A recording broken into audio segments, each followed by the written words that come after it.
नमो बुद्धाय. जय भीम. मी तेजल खिल्लारे. लोकज्योती मराठी या यूट्यूब चॅनलमध्ये आपल्या सर्व प्रेक्षकांचे मनापासून स्वागत. अस्पृश्यांच्या उन्नतीसाठी सामाजिक चळवळ उभी करण्याच्या दृष्टीने डॉक्टर बाबासाहेब आंबेडकर यांनी 20 जुलै 1924 रोजी मुंबई येथे बहिष्कृत हितकारणी सभेची स्थापना केली.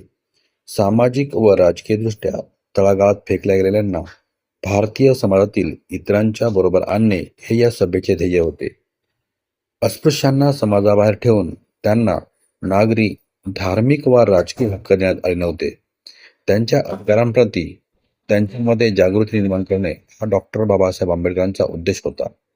आपल्या समाजाच्या वतीने डॉक्टर बाबासाहेब आंबेडकरांनी सायमन कमिशनकडे एक पत्र सादर केले व त्यात त्यांनी मागासवर्गीयांसाठी नामनिर्देशन तत्वावर जागा आरक्षित ठेवण्यासंबंधीची मागणी केली.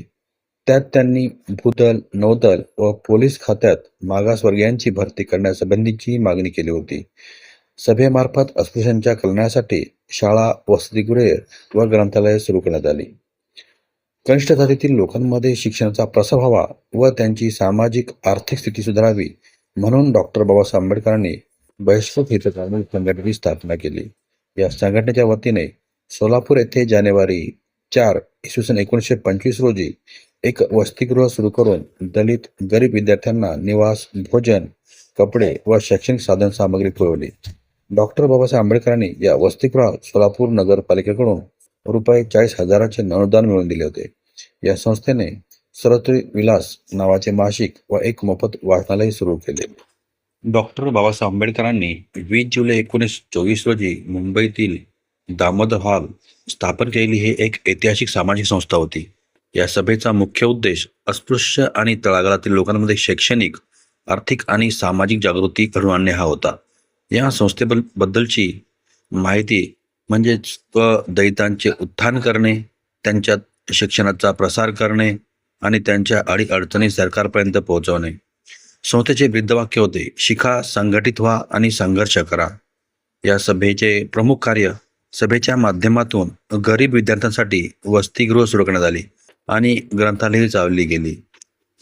हितकारणी सभेच्या या सदस्यांमध्ये sir Chimanlal Setalvad, Meyer Nissim, Rustomji Jinwala, G K. Nariman, doctor रपू परांजपे, बी.जी. खेर, नानाजी मारवाडी, जिनाभाई राठोड, केशव वाघेला यांच्यासह चांभार, मातंग व महार जातीतील सदस्यांचा समावेश होता. अस्पृश्यांच्या प्रश्नाच्या संदर्भात अस्पृश्यांनी भूमिका घेणे जसे गरजेचे होते तसेच स्पृश्य समाजाने सुद्धा या बाबतीत भूमिका घेणे गरजेचे आहे, हा दूरदर्शी विचार या संघटनेच्या स्थापनेमागे होता. बहिष्कृत हितकारणी सभा या नावाने भारताच्या इतर भागातही सभा स्थापन झाल्या. इंदूर येथे श्रीमंत सवाई यशवंतराव महाराज होळकर यांच्या 21व्या जन्मतिथीनिमित्त त्यांचे अभिष्टचिंतन करण्यासाठी बहिष्कृतांचा जाहीर सभा भरली. त्या सभेत बहिष्कृत हितकारणी सभा इंदूर येथे स्थापन करण्याचा निर्णय झाला. मुंबईतील बहिष्कृत हितकारणी सभेत महिलांचा सहभाग असे, तसाच राधाबाई पंडित आणि अंबुबाई इनामदार यांचा विशेष सहभाग इंदूर येथील सभेच्या कामात असे. याचा उद्देश बहिष्कृत हितकारणीचा सभेचा उद्देश व नियम विचारपूर्वक विचार केले गेले होते.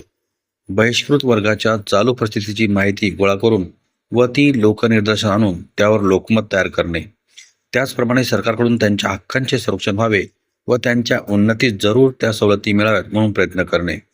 बहिष्कृत वर्गात जागृती करणे व त्या प्रित्यर्थ प्रचारक नेमणे. बहिष्कृत वर्गात त्यांच्या हक्कांची जाणीव उत्पन्न करून ते त्यांना प्राप्त करून देण्याचा प्रयत्न करणे. शिक्षण प्रसार करणे, वाचनालय स्थापने, विद्यार्थी सुरू करणे, लायक विद्यार्थी शिष्यवृत्त्या देणे व देविणे. समाज जागृतीसाठी कीर्तने किंवा मॅजिक लॅटर्नद्वारे व्याख्याने वगैरेंची व्यवस्था करणे. आर्थिक उन्नतीच्या जरूर त्या योजनेचा व सूचना तयार करून योग्य अधिकाऱ्यास सादर करणे इत्यादी. या सर्व उद्देशांना अनुसरून बहिष्कृत हितकारणी सभेची वाटचाल नंतरच्या काळात झाली. बहिष्कृत हितकारणी सभेतर्फे प्रत्येक जिल्ह्यातून लोकजागृती सभा आयोजित करण्याचा कार्यक्रम राबवला होता. बेळगाव जिल्ह्यातील निपाणी या ठिकाणी 3रे मुंबई इलाका प्रांतिक बहिष्कृत परिषद अधिवेशन घेण्यात आले. या प्रभावातून बेळगावला वसतिगृह सोडण्यात करण्यात आले. 1927 या वसतिगृहाची जबाबदारी बळवंत हनुमंत वराळे यांनी स्वीकारली. नंतर ते वसतिगृह 1929ला धारवाडला स्थलांतरित झाले. जळगाव, पनवेल व अहमदाबाद या ठिकाणी विद्यार्थी वसतिगृह स्थापन करण्यात आली. बहिष्कृत हितकारणी सभेतर्फे सायमन कमिशनला 2 खलिते डॉक्टर बाबासाहेब आंबेडकरांनी दिली. त्यामध्ये अस्पृश्यामध्ये शिक्षण प्रसार करणे, शिष्यवृत्त्या विद्यार्थी वसतिगृह चालू करणे या मागण्या केल्या होत्या. अस्पृश्यांना नोकरीत जागा मिळाव्यात यासाठी सभेचे प्रयत्न केले.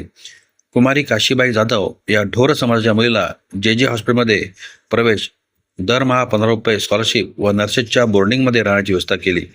सभेच्या नेतृत्वाखाली श्री गुरुदत्त प्रासादिक भजन मंडळी, कामाठीपुरा, पहिली गल्ली, औचित्यपाडा येथे रात्रीची इंग्रजी व मराठी शाळा सुरू केली. बहिष्कृत भारताच्या कार्यालयामध्ये बहिष्कृत विद्यार्थ्यांच्या रविवारी वादविवाद मंडळाच्या बैठका होत. या बैठकीत रणशिंग नावाचे एक हस्तलिखित मासिक सुरू करण्यात ठरले होते. ते सुरू झाले की नाही याची माहिती उपलब्ध नाही, परंतु बहिष्कृत भारत वृत्तपत्र सुरू केले गेले. त्यात बहिष्कृत समाजाच्या अनेक प्रश्नांना समाजासमोर मांडण्यात आले व अस्पृश्यांमध्ये जागृती करण्यात आली. बहिष्कृत हितकारणी सभेचे वाचनालय मुंबईतील क्लार्क रोडवर होते. या वाचनालयासाठी डॉक्टर बाबासाहेब आंबेडकर यांनी स्वतः देणगी दिली होती. कोल्हटकर आपला संदेश आणि देवी नाईक यांचे ब्राह्मणेतर हे वृत्तपत्र मोफत पाठवत होते.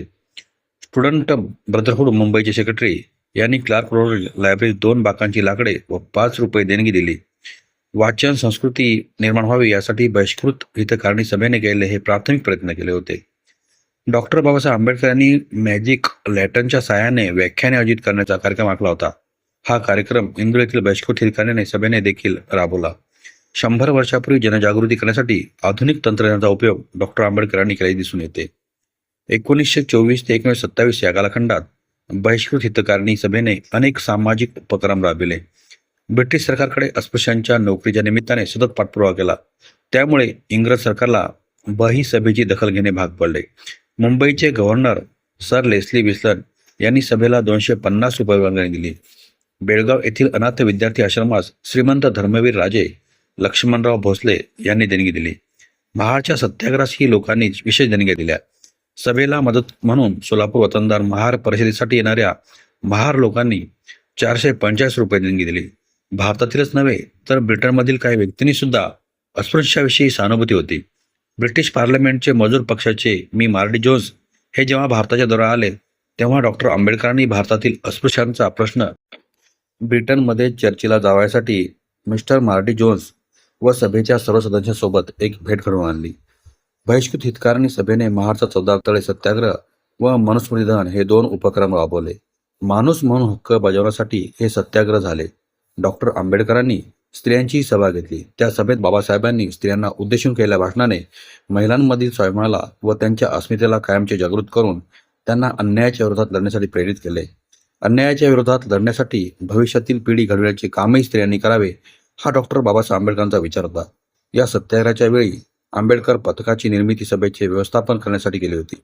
पुढे कालांतराने यांचे विस्तृत पातळीवर समता संहितात रूपांतर झाले. जून 1928 पासून भारतीय बहिष्कृत समाज शिक्षण प्रसारक मंडळाची स्थापना झाली. याचे general secretary doctor Babasaheb Ambedkar होते. बहिष्कृत हितकारणी सभेने जे वसतिगृह काढले होते त्यांची सर्व जबाबदारी नंतर या मंडळातर्फे पार पाडली गेली. जून 1928 नंतर बहिष्कृत हितकारणी सभेचे संदर्भ मिळत नाहीत. काही तात्कालिक कारणे आणि काही प्रशासकीय कारणामुळे या मंडळाची स्थापना झाली. बहिष्कृत हितकारणी सभेने आखलेले कार्यक्रम, तिची ध्येयधोरणे यांनी अस्पृश्यांच्या सामाजिक चळवळीच्या वाटचालीमध्ये महत्त्वपूर्ण भूमिका बजावली. धन्यवाद. आमचे असेच नवनवीन व्हिडिओज पाहण्यासाठी लोकज्योती मराठी या यूट्यूब चॅनलला सबस्क्राईब करायला विसरू नका.